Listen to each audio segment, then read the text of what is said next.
Hey folks, let's talk about that solar eclipse that's coming up on September 21st. It's at 29 degrees of Virgo, but we have a lot of things that are happening right before this eclipse. So I want to focus on both.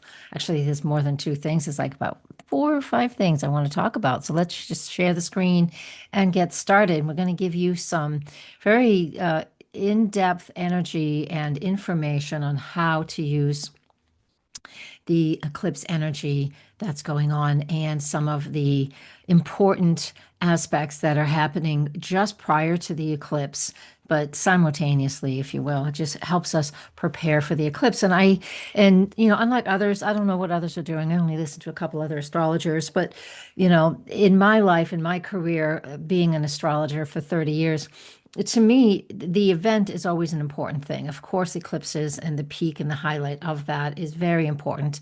September 21st, 3:54 p.m. in on the east coast of the U.S. And the point that I want to make here is it's like that always is like the highlight of the event. Prior to it, prior to a new moon solar eclipse, is the balsamic lunar phase. And I want to talk about that because this is important if you really want to use things and not just get into the hype of it's a solar eclipse and, blah, blah, blah. Let's just focus on the details. That stuff's important. I'll cover that. But the energy before an eclipse is really, really important. So when we have this new moon solar eclipse, we'll just give you a quick overview of that. This at the final degree, of course, and solar eclipses, new moons always produce turning points, fresh beginnings. But 29th degree of Virgo means there's sudden endings, right? Or there's just a real buildup of energy that shows us that there is something intense happening. And since it's at the 29th degree, that represents completion and transition from one chapter, closing one chapter, so we can open up another one. And of course, with it in the sign of Virgo, that's about our systems, our habits, our rituals, the things that support our well-being. Okay. And this eclipse represents that. So it's asking us to take a closer look at what's not working in our routines or in our health practices, the things that we do every day, and even how we organize ourselves in our daily living. This is all the qualities of Virgo. So some things might just suddenly fall away and other opportunities may start to show up. But the way that we want to, excuse me, pay attention to this is like, I really want you to pay attention to what feels done in your life. What habits, commitments, patterns no longer serve your greater good. You need to stop and contemplate this, right? Before we get to this solar eclipse, right? And the way I've always worked on this, because I always feel like when I want to start a new habit or break an old habit, I have to do it in small increments. So my brain gets used to it. So I get used to it. I always call it sneaking up on myself. I don't know why. It's just what I like to call it. So I want you to begin what feels done in your life.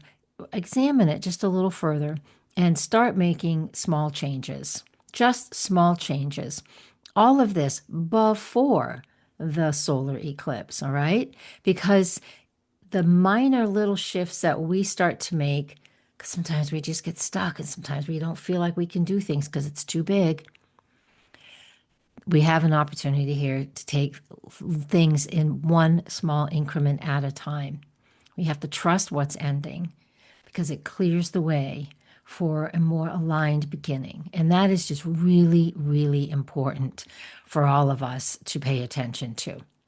And that's what this represents in a nutshell. So we'll get back to that in a minute or two or eight. I'll try to keep this under 10 minutes. And Mars quincunx Saturn is the first aspect that's happening. If you have your Llewellyn books, your calendar Llewellyn books, or your any aspect listing, you're going to see that the Mars quincunx Saturn, that's happening on the 20th, right? So we're in the balsamic lunar phase. So that is the 19th and the 20th of September before we get to the new moon on the 21st in the afternoon.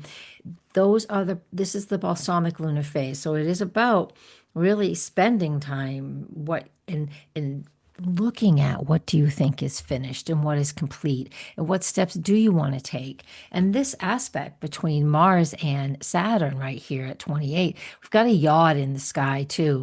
We have lots of quincunxes happening, planets at the end of 1 degree and the beginning of another is just creating a lot of stress and tension.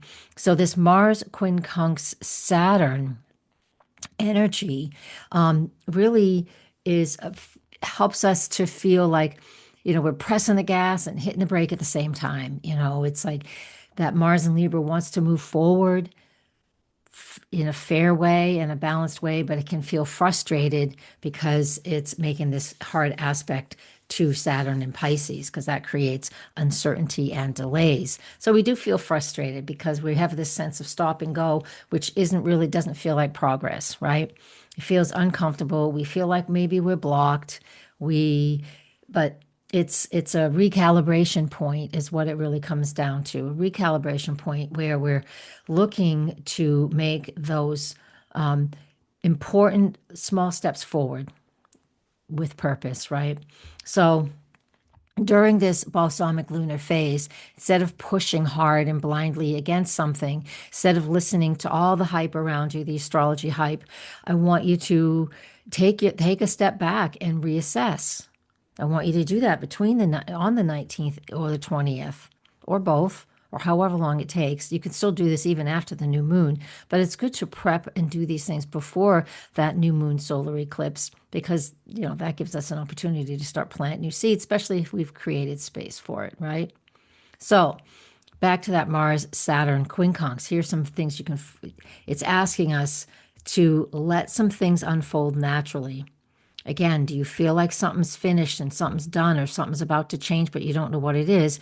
Then just rest into that knowing. Just rest into it. That's not woo-woo. It just means stop trying to pick it apart. The Virgo energy is going to want to pick it apart.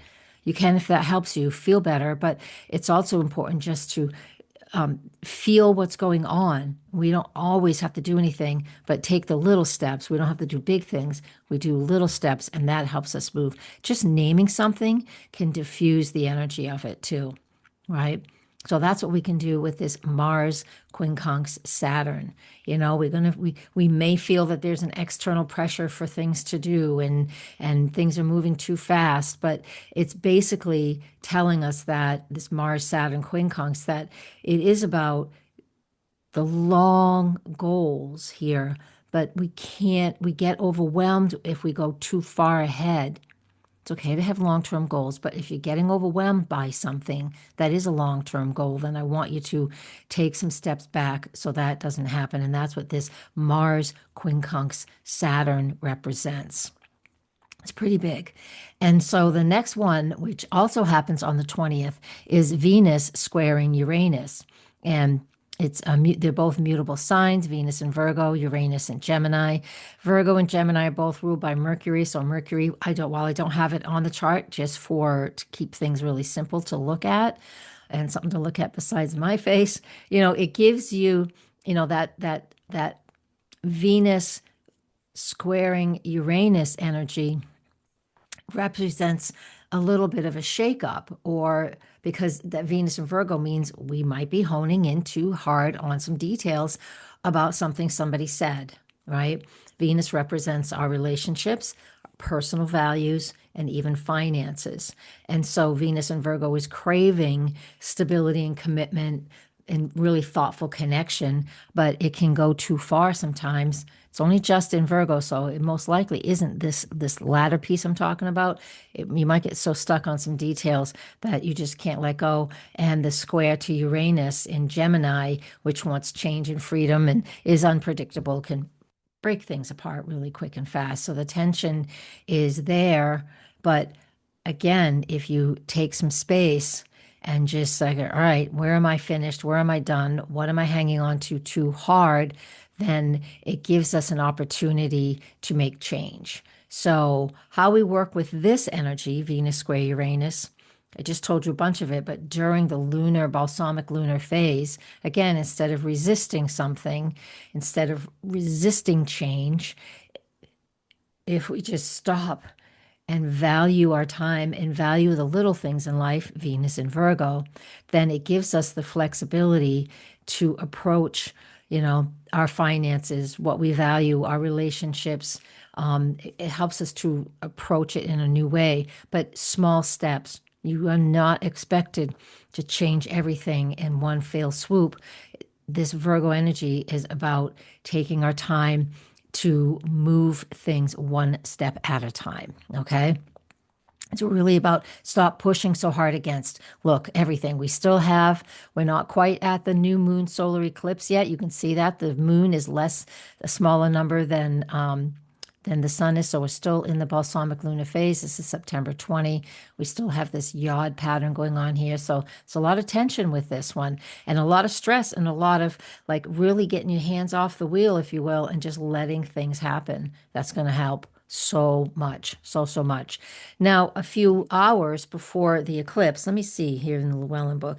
Yeah, this Eastern time at 1:46 a.m. Eastern time on the 21st. So that is 12, 13, 14 hours before the new moon is when Saturn is the sun is opposite Saturn. And it is part of the eclipse. We'll get to that in a second. But when we have this pattern going on, that sun opposite Saturn, balsamic phase still, I'm going to hound us on that because what this is this brings up our attention to flow, right? Structure and how sensitive we are. So the flow and the structures that Saturn in Pisces. The sun in Virgo wants that clarity and it wants productivity and it wants to measure progress. That's why I'm saying it's like we have to take things one little step at a time right now. If you need to measure the progress, just write it down and journal. That's the best way to measure the progress. It doesn't have to be measured in massive chunks, little chunks, which lead to something big. That's the key of all of this. And so the sun in Virgo and this new moon in Virgo wants clarity and productivity and measurable progress. But the Saturn in Pisces, this eclipse is opposite Saturn in Pisces. It reminds us of our spiritual responsibilities, our emotional sensitivities, and the need to honor our limits and the need to respect boundaries, our own or others, right? And that's what this is. So sometimes we can feel torn between discipline and productivity, the Virgo energy, while feeling emotionally exhausted, very uncertain. That's what Saturn in Pisces has been doing since September 1st, right? And this eclipse is right opposite that. So it's really highlighting the fact that we need to recognize if we're emotionally fatigued and really unsure about what's going on. And this Virgo solar eclipse is telling us that if we pay attention to our present moment and work in the daily and work in that have that concept as to what it is that we're doing in our life, because we each have our own current life circumstances that we're focusing on. But no matter what category it is, it's about taking our time and not seeking perfection, not seeking unrealistic standards, right? That's the Virgo energy. And the opposition to Saturn, this eclipse opposite to Saturn, is really helping us to recognize that, encourages us just to stop, to pause, to be honest with ourselves, and to take things one step at a time, one day at a time, and even micromanaging that down to, which this is okay to do because of the Virgo eclipse, is to micromanage it into moment by moment, especially if you're emotionally exhausted and completely fatigued. I know I'm fatigued in a few areas of my life, but that's just what's going on, right? Because it depends on what you're engaging in and what you're exhausted by. And, even if it's nothing personal for you, but you're experiencing it in the world, this is the way that we can process this. And that's what I want us to do. So, bringing all of this together, let's come back now to the eclipse. Here's the solar eclipse, okay? And here is the quincunxes we have between Mars, Saturn, Mars, Neptune. I didn't talk about that, but that's okay. I'll do that in my dailies. The quick little dailies are free, so go check them out on YouTube and in my Facebook business page, Instagram, and TikTok. And yeah, you're welcome to support me in my membership platforms too. because I do a lot of free content and I sure could use some support. Um, thank you. Thank you for that. I appreciate you. And so here's that. Here's the Venus Uranus square. These guys are sextile. And it's just all of this is coming together. And this is everything that I've been talking about with other planets aside, because I just wanted to hone in on this. So, this is what the eclipse looks like with all those other things together. And so, what's the bigger picture? And what are the most practical ways to work with this eclipse? First off, especially the few days before it, and just you'll know when that is. You'll feel it, but it's definitely going to be the 19th and the 20th. You may feel it even sooner. It depends on what's going on in your life.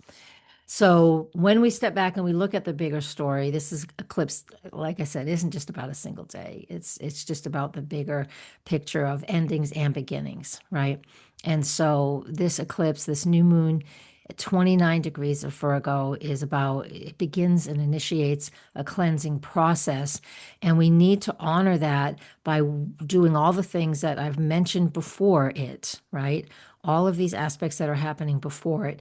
And we're honoring the 29th degree of Virgo by working on all of the things I talked about before the eclipse while we're in the balsamic lunar phase. So go back and listen again if you need to. And that's what we do. And, practical ways to work with this, our health and our routine. Just choose one small thing that can support a really good habit that starts now. Whether it's your sleeping, it's your diet, it's your exercise, whatever it is, meditation, journaling, I don't care. All of those things. You can just take one step towards decluttering, whether it's physical or like your email box. How many junk emails do you have? Oh my God, I get more junk emails than I do business or personal emails. Cleaning that out, decluttering space, any of those things, really important. Spend some time in the balsamic lunar phase in reflection. That's what I really want us to focus on. I could stop my share. That's what I really want us to focus on. A lot of reflection here. Practice boundaries, practice saying no, practice, you know, pausing people, especially people who drain your energy. It's really important to pay attention to that. And then just when it comes to the Venus piece, the Venus Uranus with this eclipse, it's like it's relationships and finance. Can you adapt to certain things? Not saying you need to be a wet blanket or put up with some really bad things. I'm just saying, is there some need to let go of being over controlling in whatever circumstances? This isn't just your partnerships, it's any relationship. And allow things to just release, let go, feel a little more adaptive. Can you do that? Right? Yeah. So this marks the beginning and the end of a cycle with the 29th degree at a new moon solar eclipse. And we have this really big opportunity to work on our own habits and patterns, release the things that we've been just hanging on to forever and a day, and the things that we just know these things aren't what we need in our lives anymore. Yeah, and that's what it is. The written forecast, it's not verbatim. But the written forecast is on my blog. It's on my website, dorothyworkastrologer.com. You just go there and join the newsletter, and I will send it to your inbox. I only send out 2 to 3 emails a month. You have to just confirm you want to do it once you get there. But after that, I don't have any of the massive offer. When you sign up for something you want and then somebody sends you an email like 2 or 3 times a day, every day, it's just like, I can't stand that. Even if it's something I want to listen to, I can't stand that. So I don't do that to you. You'll get emails reminding you of these things and that, and a few other things that I offer once a month or so. That's it, guys. I hope you can use this energy and to evolve and move forward in the things that you need to do right now. I know the world's in a crazy place everywhere, and these 2 new moons that we've had in Virgo, we had one in